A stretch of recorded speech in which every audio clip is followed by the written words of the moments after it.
we're at a point right now where it's not as much of a boss fight anymore, and it's just a struggle to survive. Like everything right now is come down to whether or not Muzan is going to be able to make the escape, because that's all he's going for now. He's just trying to get away, trying to get to a safe point and get out of this fight. Like he's realized where he's in a bad position.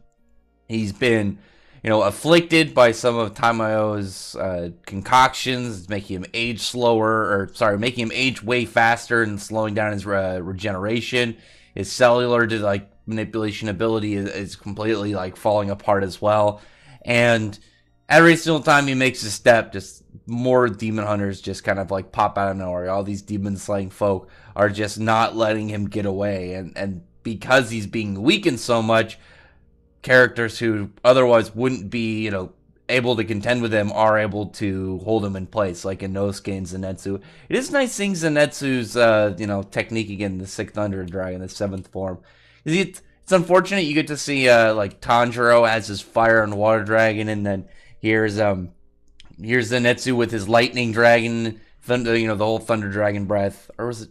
Yeah, it's his is Lightning, and then because Thunder is a completely different breath, but from that, then there's Inosuke, who's just got really sharp looking attacks. He doesn't get some cool dragon shaped attack, and I know it's all done just to have visual representation, he's not actually manipulating the elements, but it's unfortunate you couldn't give Inosuke some cool boar dragon or just something fun just for him near the end. But as it is, he's just fighting with one normal sword and one broken ass sword, and they're just pretty much trying to keep Muzan in place. Muzan is desperately trying to get out of there.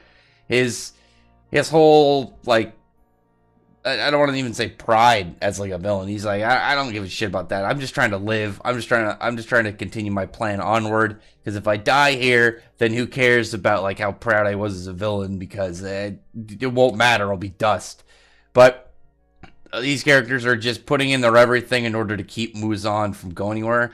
I think the last noted time frame until the sun rose, it was either last chapter or the chapter before that, was only 25 minutes. So he's definitely really closing down on time. He's kind of getting screwed over. Every single second of theirs really is adding up. And then you got Tanjiro just straight pinning him to a building, using his techniques, comboing him in, pinning him up to this building. And when Muzan's trying to do stuff, here comes Kanroji out of nowhere. I'm surprised she was able to come back in and give aid, and helps rip off one of Muzan's arms with her enhanced strength.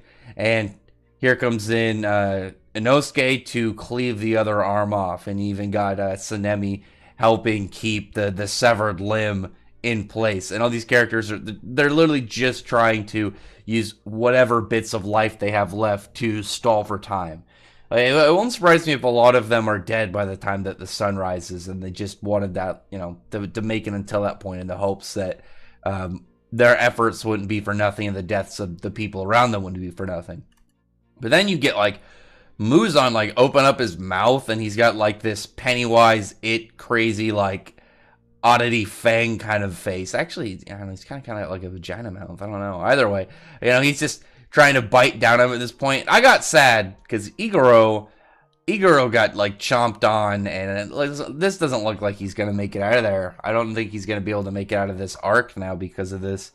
And I was starting to really like his character, and I don't know, a lot of Kimetsu no Yaiba's bigger characters, I'm just I don't get too attached to. I like Kanroji, I like Inosuke and Zenitsu, but they're most of the pillars and stuff. I was just I don't know, I don't really have a lot of connection to them. But I'm not starting to like Igoro. I like this cool story and his little snake. Oh god, I'm hoping his snake did get eaten in this chomp down from Muzan. But I don't know. Not a ton to say. I've mentioned this the last couple chapters. These have all been very fast-paced chapters.